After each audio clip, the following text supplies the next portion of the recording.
Saudara-saudari, marilah kita mendengarkan renungan dengan judul Bagaimana Menghentikan Kemunafikan,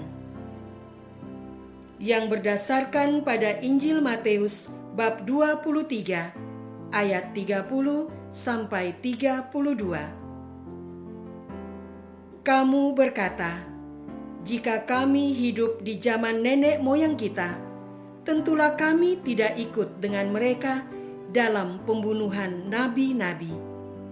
Dengan demikian, kamu bersaksi kepada diri kamu sendiri bahwa kamu adalah keturunan pembunuh nabi-nabi itu. Jadi, penuhilah juga takaran nenek moyangmu.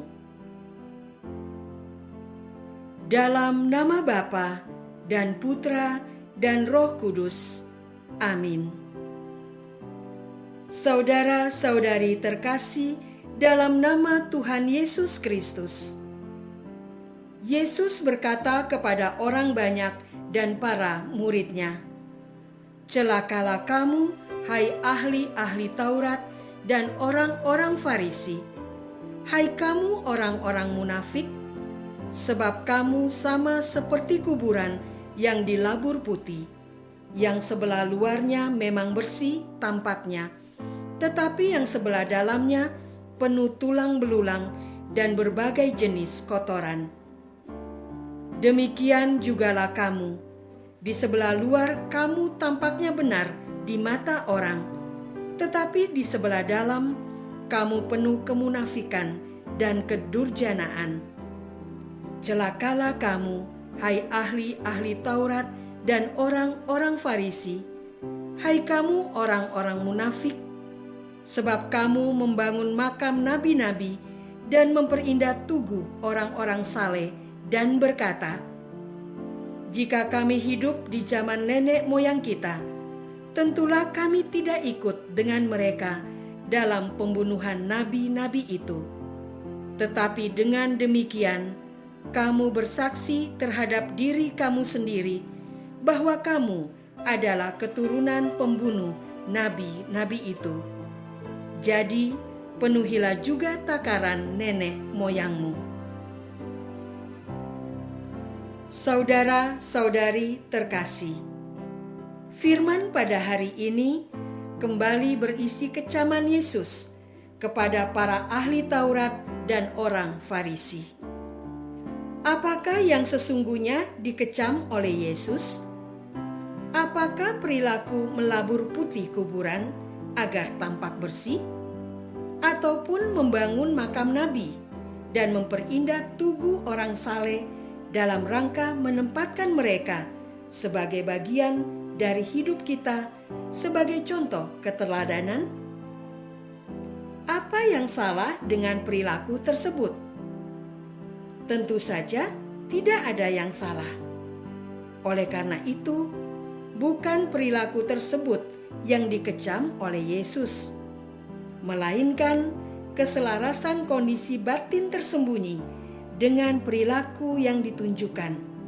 Itulah yang Yesus perhatikan.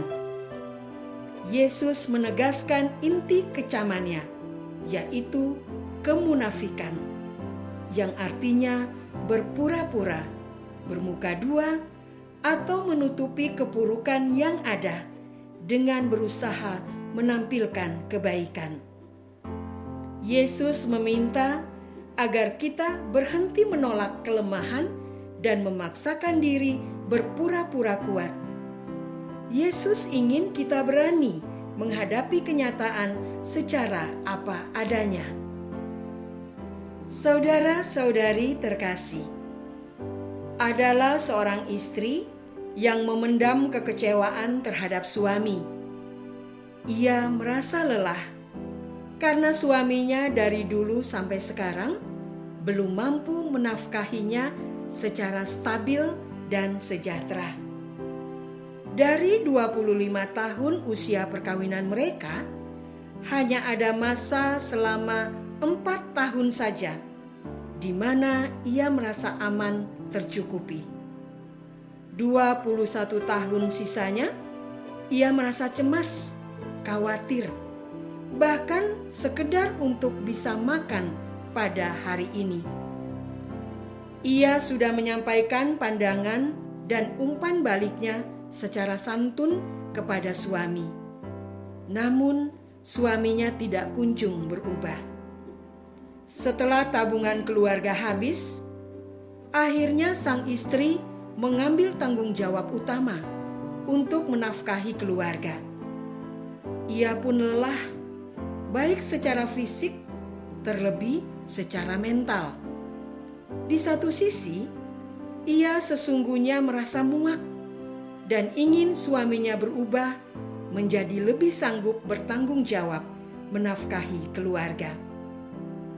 Namun di sisi lain, ia juga merasa kasihan melihat suaminya kebingungan mencari cara untuk dapat mencukupi nafkah keluarga.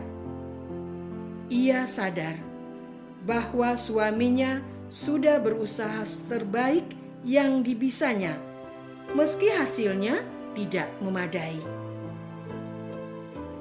Saudara-saudari terkasih, pada awalnya istri fokus dengan pikiran, perasaan, keinginan dan egonya sendiri, sehingga ia mengalami konflik batin yang sangat menguras energi.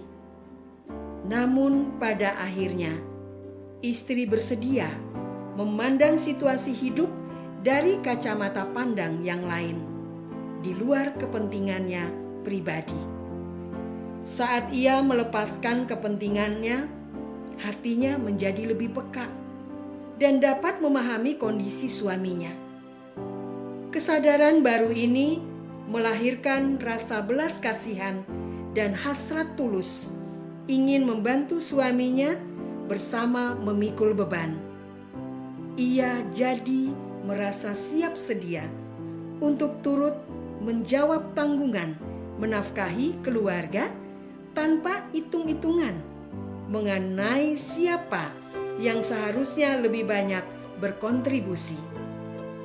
Peran gender yang selama ini membatasi pandangannya pun ia lepaskan. Konflik batinnya dengan sendirinya terselesaikan manakala ia menghadapi kenyataan, bukannya memerangi kenyataan dari balik benteng perlindungan, pikiran, perasaan, keinginan, dan egonya.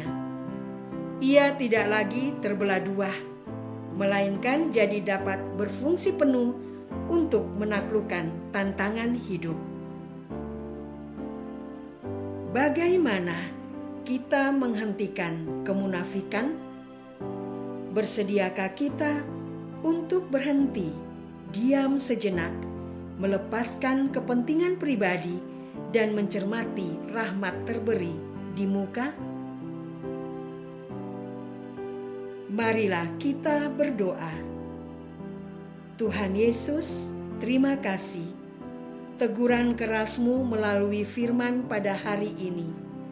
Kecaman-Mu membangunkan kesadaran kami bahwa selama ini kami terlalu fokus mementingkan diri sendiri, lalai memperhatikan sesama, dan buta terhadap rahmat peristiwa yang Kau hadiahkan di depan mata, yaitu kesempatan memanggul salib kehidupan bersama-Mu.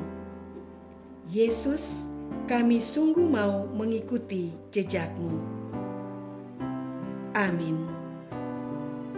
Semoga kita semua selalu dinaungi dan dibimbing oleh berkat Allah yang Maha Kuasa, Bapa dan Putra dan Roh Kudus. Amin.